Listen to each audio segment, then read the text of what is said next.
Hello my dear students, I am Yashika. इस video series में मैं डिस्कस करने वाली हूँ chapter 2 electrostatic potential and capacitance. Students को ना एनसीईआरटी समझने में बहुत प्रॉब्लम आती है, इसलिए मैं ये सीरीज लाई हूँ NCERT line by line explanation. इस सीरीज में मैं एनसीईआरटी की हर एक लाइन को बहुत ही सिंपल वे में एक्सप्लेन करूंगी।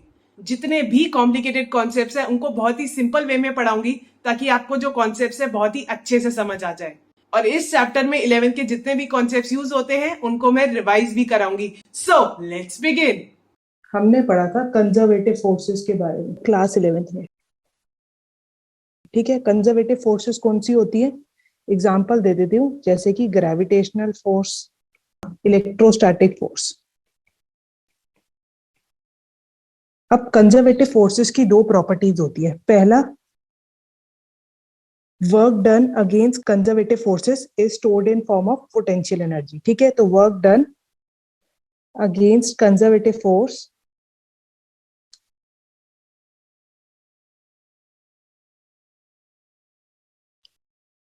is stored in the form of potential energy.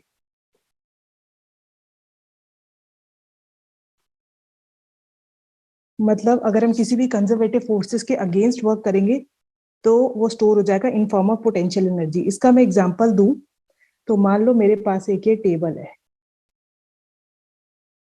उस पे मैंने एक बॉक्स रखा हुआ है। ठीक है, अब इसमें ग्रेविटेशनल फोर्स कहाँ लग रही है? नीचे है, mg। ठीक है, बॉक्स को अगर मैं उठा के ऊपर की तरफ इधर ले जाऊं तो ये मेरी इनिशियल पोजिशन है और ये मेरी फाइनल पोजिशन है। ठीक है, तो अगर मैं यहाँ से यहाँ ले गई तो मैं इसको कहाँ लेके जा रही हूँ?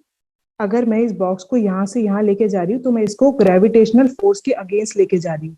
ग्रेविटेशनल फोर्स नीचे की तरफ लग रही है और मैं इसको ऊपर लेके जा रही हूँ। तो जो मैं वर्क डन करूंगी ऊपर ले जाने में वो स्टोर हो जाएगा in form of potential energy. ठीक है, तो यहाँ से जब मैं इसको यहाँ ले जाऊंगी तो मैं इस पे वर्क कर रही हूँ against gravitational force. Gravitational force नीचे की तरफ है और मैं इसको ऊपर की तरफ लेके जा रही हूँ।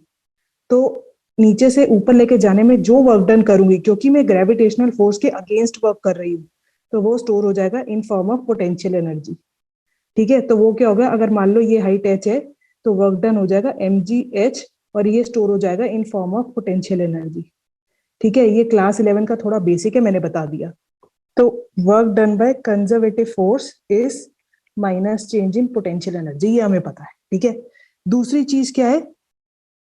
Work done by a conservative force is path independent।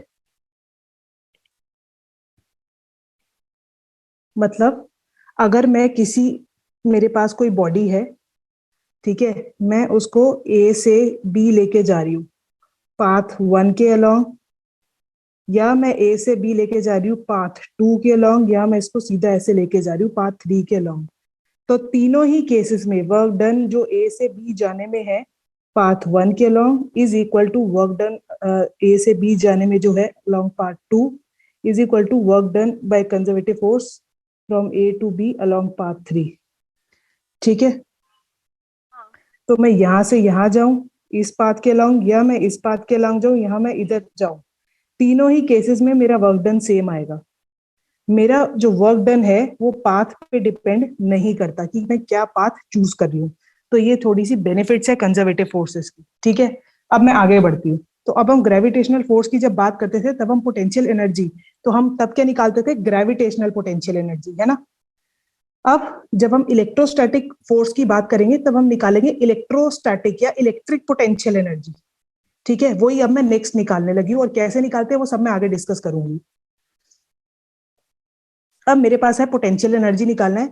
वैसे तो इधर हम सिंपली पोटेंशियल एनर्जी लिख लेते हैं, या हम इसको इलेक्ट्रिक पोटेंशियल एनर्जी, मतलब एक ही बात है, क्योंकि मैं चैप्टर बात कर रही हूँ तो इलेक्ट्रिक पोटेंशियल एनर्जी या पोटेंशियल एनर्जी लिखा होगा, एक ही बात है। ठीक है, अब कैसे निकालना है वो मैं डिस्कस करती हूँ। मान लेते हैं मेरे पास कोई चार्ज कॉन्फ़िगरेशन है, कुछ चार्ज कॉन्फ़िगरेशन है। चार्ज कॉन्फ़िगरेशन मतलब मेरे पास यहाँ पे कुछ भी चार्ज हो सकते हैं, यहाँ पे Q1 Q2 Q3, मतलब कुछ भी पड़ा हो, यहाँ पे Q5 Q7, यहाँ पे डाइपोल भी पड़ा हो सकता है, मेरे को उससे मतलब नहीं। जो भी कुछ यहाँ चार्ज पड़े हुए हैं उसको मैंने एक नाम दे दिया, चार्ज कॉन्फ़िगरेशन है यहाँ पे।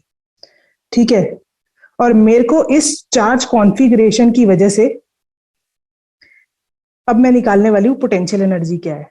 तो मेरा एक पॉइंट यहाँ है ए मान लेते हैं, तो मुझे इस पॉइंट पे पोटेंशियल एनर्जी निकालनी है एक चार्ज क्यू की, ठीक है।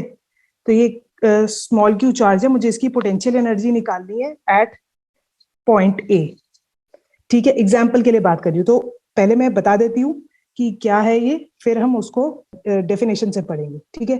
तो अगर मेरे को इस चार्ज क्यू की पोटेंशियल एनर्जी निकालनी है, इसकी चार्ज की पोटेंशियल एनर्जी क्यू की बेसिकली क्या है, मान लो इनिशियली ये चार्ज जो है क्यू ये इन्फिनिटी पे रखा हुआ है, तो मैं इसको यहाँ दूर कर लेती हूँ, ठीक है। मान रहे हैं ये इनिशियली चार्ज इन्फिनिटी पे रखा हुआ है बहुत दूर। तो पोटेंशियल एनर्जी क्या है, इस चार्ज क्यू को इन्फिनिटी से यहां लाने में कुछ वर्क डन करना पड़ेगा, है ना। वर्क डन करना पड़ेगा, मेरे को कुछ वर्क डन करना पड़ेगा, ठीक है, यहां से यहां लाने में। तो वर्क डन बाय, वो मैं कहूंगी work done by external force. External force मतलब जो मैं वर्क डन कर रही हूँ, ठीक है, यहां से यहां लाने में। तो work done by external force in bringing the charge Q from infinity two point A, ठीक है। ये मेरा क्या हो जाएगा, ये हो जाएगा मेरा पोटेंशियल एनर्जी, ठीक है। अब इसको यहां से यहां कैसे लाना है उसकी कंडीशन है, ऐसे ही नहीं उठा के ले आना। मेरे को ये जो चार्ज स्मॉल क्यू है उसको मेरे को इंफिनिटी से लेके आना है पॉइंट ए पर, all the way two point A. तो मेरे को इस चार्ज क्यू को इंफिनिटी से लेके आना है ए पर, ठीक है।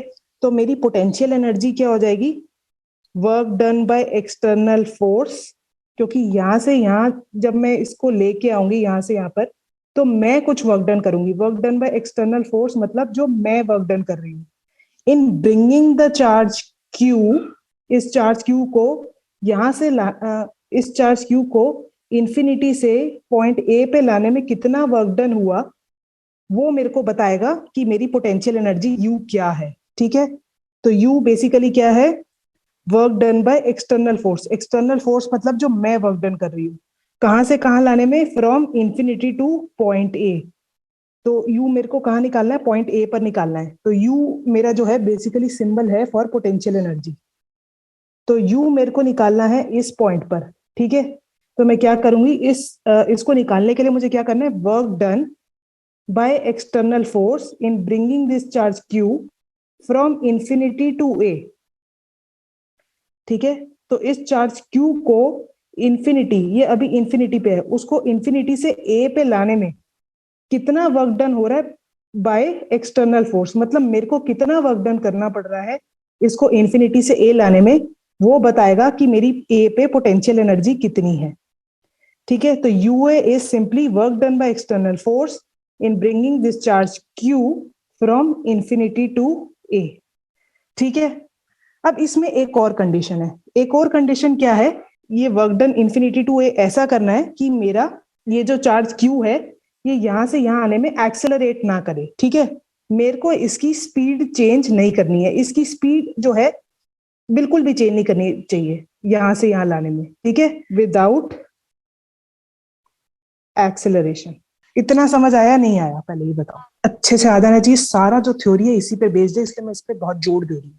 इंफिनिटी से इस चार्ज क्यू को ए पर लेके आने में work done by external force कितना हुआ, वो बताएगा कि मेरी पोटेंशियल एनर्जी ए पर कितनी है। और मेरे को ए पर कैसे लेके आना है, एक कंडीशन है विदाउट एक्सेलरेशन, मतलब मेरा चार्ज क्यू जो है वो एक्सेलरेट नहीं करना चाहिए। अगर वो चार्ज एक्सेलरेट नहीं करेगा तो उस पर नेट फोर्स 0 होनी चाहिए, है ना। अगर मेरे पास ये चार्ज क्यू है तो इस पे यहां से यहां लाऊंगी तब इस पे दो फोर्स लगेंगी, ठीक है। एक एक्सटर्नल फोर्स जो कि मैं लगा रही हूं इसको यहां से यहां लाने में, ठीक है। दूसरी फोर्स कौन सी लगेगी, एफ इलेक्ट्रोस्टैटिक। ये इलेक्ट्रोस्टैटिक फोर्स क्या है, इसको यहां से यहां लाऊंगी, इसको यहाँ पे जब इसको लाऊंगी यहां से यहाँ, तो इस पे ये जो चार्ज कॉन्फ़िगरेशन है, Q1 है, यहाँ पे Q2 है, ये Q3 है, ऐसे बहुत सारे चार्जेस है यहाँ पे। तो इस चार्ज Q पे ये भी तो फोर्स लगाएंगे, है ना। तो ये जो चार्ज कॉन्फ़िगरेशन की वजह से इस स्मॉल क्यू चार्ज पे फोर्स है उसको मैं कह रही हूँ एफ इलेक्ट्रोस्टैटिक, ठीक है, एफ इलेक्ट्रोस्टैटिक। ये एफ इलेक्ट्रोस्टैटिक वो फोर्स है जो कि इस स्मॉल क्यू चार्ज पे लग रही है इस चार्ज कॉन्फ़िगरेशन की वजह से, जो चार्जेस है Q1 Q2 कुछ भी है, अभी मुझे मतलब नहीं। तो अगर मेरे किसी चार्ज पर, ठीक है, दो फोर्सेस लग रही हो, एक एफ एक्सटर्नल और एक एफ इलेक्ट्रोस्टैटिक, तो नेट फोर्स क्या हो जाएगी उस पे, उन दोनों का वेक्टर सम, ठीक है, क्योंकि फोर्स वेक्टर क्वांटिटी है तो एक से ज्यादा फोर्स लगेगी तो टोटल फोर्स हो जाती है दो फोर्सेस का वेक्टर सम। तो वो हो गया F external plus F electrostatic, ठीक है। मैं एफ इलेक्ट लिखूंगी आगे ताकि जगह रहे, ठीक है। तो एफ नेट, तो अब मेरे को इसको इंफिनिटी से ए पे लेके आना है विदाउट एक्सेलरेशन। तो मैंने बोला था कि मेरी नेट फोर्स 0 होगी तभी ये विदाउट एक्सेलरेशन यहां से यहां आएगा, है ना। तो इसीलिए मैं एफ नेट को 0 से इक्वेट कर देती हूँ। तो वो हो गया 0 is equal to F external plus F electrostatic, ठीक है। तो सिंपली मेरा एफ एक्सटर्नल क्या हो गया, माइनस एफ इलेक्ट्रोस्टैटिक, ठीक है। तो सिंपली मेरे को जो एक्सटर्नल फोर्स लगानी है वो होनी चाहिए माइनस ऑफ एफ इलेक्ट्रोस्टैटिक, मतलब एक्सटर्नल फोर्स का मैग्नीट्यूड इलेक्ट्रोस्टैटिक फोर्स के जैसा सेम होना चाहिए, बट ये माइनस साइन लगा हुआ है इसलिए एक्सटर्नल फोर्स की डायरेक्शन जो है इलेक्ट्रोस्टैटिक फोर्स की डायरेक्शन से ऑपोजिट होगी। मेरे को Q की पोटेंशियल एनर्जी निकालनी है इस पॉइंट ए पे, जो मैं यूए नाम दिया, तो वो हो गया यूए हो गया, वो हो गया work done by external force इस चार्ज Q को कहां से कहां लाने में, इंफिनिटी टू ए, और इंफिनिटी टू ए लाके आना है, और कैसे लाना है उसको बिना एक्सेलरेट करे। हम एक्सेलरेट नहीं कर रहे तो इट मींस उस पे नेट फोर्स 0 होना चाहिए। अब नेट फोर्स 0 कैसे होगा, तो उसका मैंने थोड़ा सा कैलकुलेशन करा और आया ये एक्सप्रेशन, ठीक है। अब जब मैं इसको विदाउट एक्सेलरेशन लेके आ रही हूँ, ठीक है, तो इसकी स्पीड चेंज नहीं करेगी क्योंकि यहां से यहां आने में, है ना। तो अगर मैं वर्क एनर्जी थ्योरम लगाऊं यहाँ पे, अगर मैं वर्क एनर्जी थ्योरम क्लास 11 में बताया था, तो क्या होता है वर्क एनर्जी थ्योरम, क्या होता है, change in kinetic energy is equal to work done, total work done, है ना, यही होता है ना। तो अगर मैं इस पार्टिकल को infinity to A without acceleration लेके आ रही हूँ, मतलब इसकी स्पीड चेंज नहीं कर रही है, तो अगर v सेम है, ठीक है, तो काइनेटिक एनर्जी भी पार्टिकल की सेम होगी, क्यों होगी, क्योंकि kinetic energy is what, mv²/2, है ना। तो अगर मेरा v सेम है तो मेरी पार्टिकल की काइनेटिक एनर्जी भी सेम रहेगी। इंफिनिटी टू ए लाने में मेरे पार्टिकल की वेलोसिटी सेम है तो इसलिए काइनेटिक एनर्जी भी सेम रहेगी, इसीलिए चेंज इन काइनेटिक एनर्जी मतलब final kinetic energy minus initial kinetic energy 0 हो जाएगा। समझ आया। तो इसमें लिख लेते हैं, तो सिंस इंफिनिटी से ए जाने में वेलोसिटी कांस्टेंट है, चेंज नहीं कर रही, इसलिए काइनेटिक एनर्जी भी कांस्टेंट रहेगी, ठीक है। तो काइनेटिक एनर्जी ए से इंफिनिटी से ए आने में कांस्टेंट है, तो चेंज इन काइनेटिक एनर्जी जो होता है, चेंज क्या होता है, kinetic energy final minus kinetic energy initial, वो हो जाएगा 0 क्योंकि काइनेटिक एनर्जी चेंज नहीं कर रही, ठीक है। तो ये हिस्सा तो हो गया 0।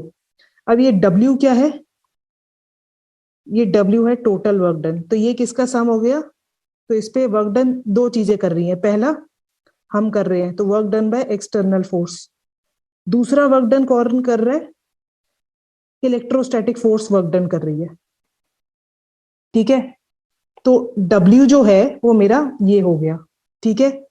तो चेंज इन काइनेटिक एनर्जी था वो हो गया 0 इज इक्वल टू यहां जो लिखा हुआ है W, ठीक है। तो ये W क्या हो गया, W external plus W electrostatic, ठीक है। तो मेरा वर्क डन बाय, हाँ, तो मेरा work done by electrostatic force is equal to हो जाएगा minus work done by external force, ठीक है। अब हमें क्या पता है कि जो इलेक्ट्रोस्टैटिक फोर्स है वो कंजर्वेटिव फोर्स है, तो मैंने बताया था कि work done by electrostatic force is minus change in potential energy. ये एक्सप्रेशन को हाईलाइट मार रही हूं मैं, ठीक है। तो क्या हो गया, अगर मैं इन दोनों एक्सप्रेशंस को कंबाइन करूं तो क्या हो गया, work done by electrostatic force is equal to minus work done by external force is equal to minus delta U, ठीक है। तो ये जो स्टेटमेंट है ना, ये बहुत इंपॉर्टेंट है।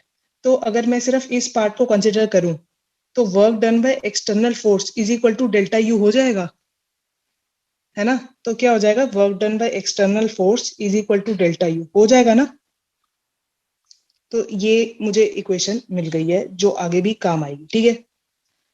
तो मेरे पास अब पोटेंशियल एनर्जी का मैं एक्सप्रेशन जो कि एनसीईआरटी में लिखा हुआ है, मैं उसी को एक्सप्लेन कर देती हूँ। पोटेंशियल एनर्जी चार्ज क्यू की एट अ पॉइंट, तो मतलब इस पॉइंट पे पोटेंशियल एनर्जी क्या होगी, in the presence of field due to any charge configuration. अब फील्ड किसकी है, किसी भी चार्ज कॉन्फिगरेशन की, तो वो पोटेंशियल एनर्जी ए पर क्या हो जाएगी, इस क्यू चार्ज की क्या हो जाएगी, work done by external force in bringing the charge Q from infinity to that point. मतलब इस चार्ज क्यू को इंफिनिटी से मैं ए पे लाऊंगी, ठीक है। तो जितना वर्क डन होगा by external force in bringing this charge from infinity to a to that point, जो कि मेरा ए मैंने लिया है, वो मेरा हो जाएगा पोटेंशियल एनर्जी एट ए। अब कैसे लेके आना है, मैंने बोला था एक कंडीशन है विदाउट एक्सेलरेशन, ठीक है। तो इसकी कंडीशन जो है विदाउट एक्सेलरेशन मैंने लिखा है, बट चेंज करके भी लिखी जाती है। तो ये भी लिखा जाता है without changing its kinetic energy. तो मैंने बताया था ना, काइनेटिक एनर्जी का चेंज जीरो, या डेफिनेशन में वो ये भी लिख देते हैं जैसे एनसीईआरटी में लिखा हुआ है, such that F external is equal and opposite to electrostatic force. तो इस डेफिनेशन में ये भी कंडीशन कई बार लिखी जाती है कि F external is minus F electrostatic. तो कुछ भी लिखा हो, ये कंडीशन लिखी हो, या विदाउट एक्सेलरेशन लिखा हो, या नीचे जाती हूं, या without changing its kinetic energy लिखी हो, ये तीनों एक ही चीज है। तो इन दोनों में से अगर हम एग्जाम में डेफिनेशन आती है एक भी लिख देंगे तो हमें पूरे मार्क्स मिलेंगे। बट ये डेफिनेशन अधूरी है, डेफिनेशन का कोई वो नहीं बनता सेंस अगर हम ये कंडीशन ना लिखे। तो ये कंडीशन विदाउट एक्सेलरेशन, या F external is minus F electrostatic, या without changing its kinetic energy, इन तीनों में से, या इधर एक और लिख देते, या without changing its kinetic energy.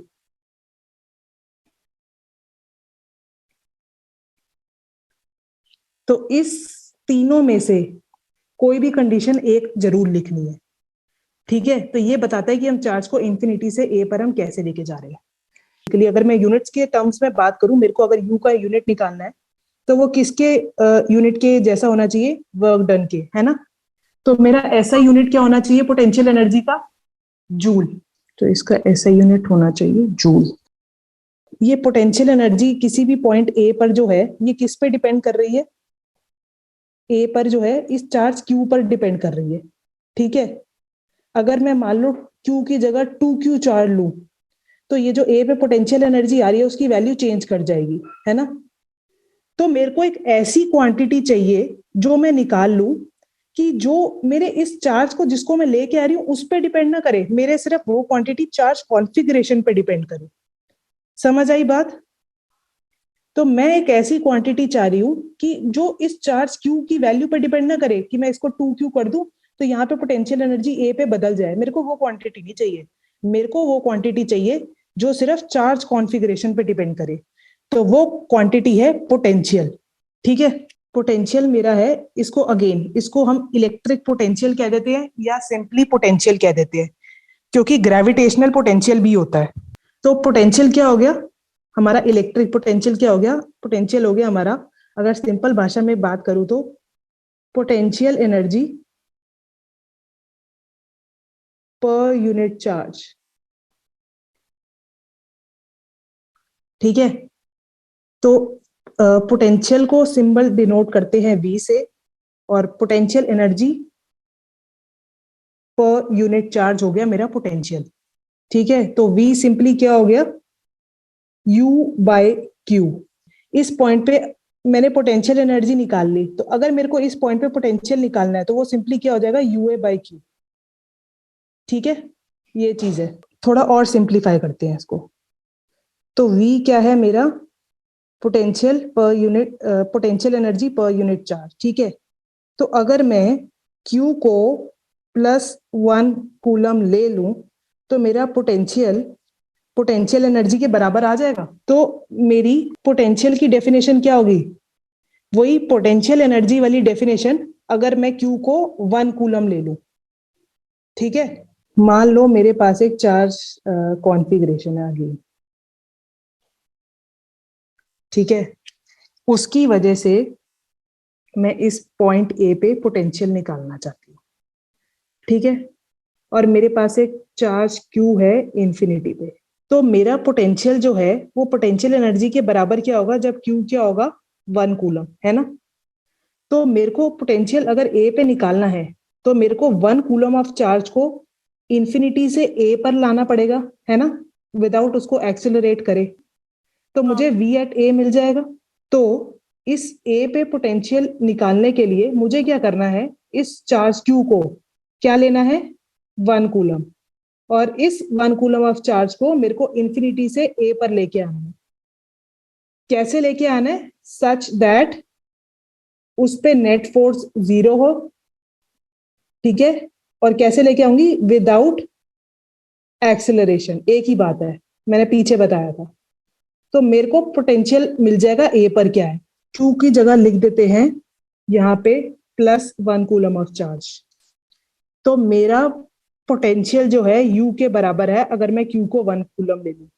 ठीक है, तो मेरी पोटेंशियल एनर्जी होती थी work done in bringing charge Q, है ना, from infinity to a, such that उस पे कोई उसको एक्सेलरेट ना करे, है ना, या उस पे नेट फोर्स 0 हो, या without changing its kinetic energy, change in kinetic energy 0। ठीक है, तो अब हम इलेक्ट्रोस्टैटिक पोटेंशियल डिफाइन कर देते हैं। बिल्कुल मैंने सब कुछ बता दिया। तो electrostatic potential be at any point in a region with electrostatic field, मतलब किसी भी चार्ज कॉन्फ़िगरेशन की वजह से मेरे को एक पॉइंट ए पर पोटेंशियल निकालना है, तो वो क्या हो जाएगा, work done in bringing a unit positive charge. तो Q is equal to 1 coulomb लेना है from infinity to that point, मतलब मुझे उस चार्ज जो 1 कूलम चार्ज है उसको इंफिनिटी से ए पर लेके आना है। ठीक है, from infinity to that point, और कैसे लेके आना है, विदाउट एक्सेलरेशन। विदाउट एक्सेलरेशन मतलब उसका चेंज इन काइनेटिक एनर्जी 0, या काइनेटिक एनर्जी कांस्टेंट रहे, या उस पे नेट फोर्स 0 हो। ठीक है, नेट फोर्स 0 से हमारे पास क्या कंडीशन आई थी, F external is minus F electrostatic. इससे कंडीशन आई थी F external is minus F electrostatic, या मेरे पार्टिकल की हमें ऐसे लेके आना है विदाउट एक्सेलरेशन। ठीक है, तो मेरा पोटेंशियल क्या हो गया, simply work done by external force in bringing the charge from infinity two point A, और किसको लेके आना है, यूनिट चार्ज को, यूनिट पॉजिटिव चार्ज। ठीक है, और क्या कंडीशन सेटिस्फाई करनी चाहिए, ये तीनों जो मैंने लिखी है इनमें से, मतलब अगर मैं एक बोल दूंगी तो बाकी सारे अपने आप इंप्लाई करते हैं। ठीक है, सच दैट, तो कैसे लेके आना है, विदाउट एक्सेलरेशन। तो ये चीज हो गई है। तो ये मैंने पोटेंशियल बेसिकली डिफाइन कर दिया है, इसको भी हाईलाइट मार लेते हैं, इंपॉर्टेंट चीज है। ठीक है, तो ये बहुत इंपॉर्टेंट चीज है। अच्छा, तो अब मैंने क्या बताया, V is U by Q। अब सबके यूनिट्स देख लेते हैं। V का यूनिट कैसे निकाल सकते हैं, U और Q की टर्म्स में। ठीक है, तो अगर ऐसा यूनिट निकालना है V का, तो वो क्या हो जाएगा, U का ऐसा यूनिट क्या है, जूल। ठीक है, चार्ज का ऐसा यूनिट क्या है, कूलम। तो V का यूनिट क्या हो जाएगा, ऐसा यूनिट हो जाएगा जूल पर। और पोटेंशियल क्या है, पोटेंशियल है एक स्केलर क्वांटिटी, ठीक है, स्केलर क्वांटिटी है ये। और जो भी बातें हमने पोटेंशियल एनर्जी के लिए डिस्कस करी थी वो सारी वैलिड है पोटेंशियल के लिए, ठीक है। अब ऐसा यूनिट तो हमने V का लिया है जूल पर कूलम, ठीक है, बट इसको हम 1 जूल पर कूलम को जगह एक सिंगल उससे रिप्लेस कर देते हैं जिसको कहते हैं volt, capital V। Capital V क्या है? कैपिटल V है वोल्ट। तो बेसिकली हम क्या करते हैं, अगर 1 जूल पर कूलम है तो उसको हम रिप्लेस कर देंगे 1 वोल्ट से। तो वोल्ट हमारा एक यूनिट है जो कि पोटेंशियल के लिए हम यूज करेंगे, ठीक है। तो वैसे मैंने 1 वोल्ट लिख दिया, एक्चुअल में ये कैपिटल V लिखना चाहिए मेरे को। अगर मेरे को बताना है potential difference between 2 points,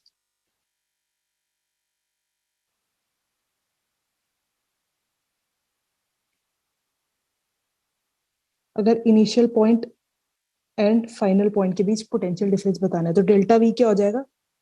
V final minus V initial, ठीक है। और ये एक्सप्रेशन किसके बराबर आ जाएगा? U final by Q minus U initial by Q, है ना। तो ये सिंपली क्या हो जाएगा? UF minus UI by Q, जो कि सिंपली हो गया डेल्टा U बाय Q, ठीक है। अब मैंने पीछे डिस्कस करा था कि डेल्टा U किसके बराबर है?